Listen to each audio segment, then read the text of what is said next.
Party ఫిరాయింపు 10 మంది ఎమ్మెల్యేలు మారిరు.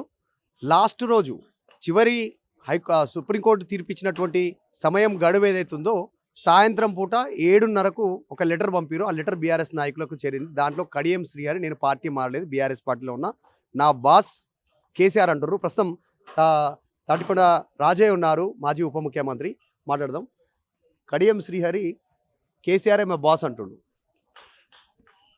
KCR boss అన్నప్పుడు ఆయనకేమన్నా నైతిక విలువ ఉండేది ఉంటే ఆయన కేసీఆర్ ద్వారా పొందిన లబ్ధి, అది రాజకీయ లబ్ధి కావచ్చు, ఆర్థికపరమైన లావాదేవీలు కావచ్చు, సమాజంలో గుర్తింపు కావచ్చు, పార్టీలో గుర్తింపు కావచ్చు, అన్ని రకాలుగా అనుభవించి, అందుకనే అంటారేమో నమ్మక ద్రోహం అంటే ఆయన మించిన నమ్మక ద్రోహానికి పరాకాష్ట కడియం శ్రీహరి గారు, నమ్మక ద్రోహానికి ఐకాన్ కడియం శ్రీహరి గారు, నమ్మక ద్రోహానికి ఏమంటారు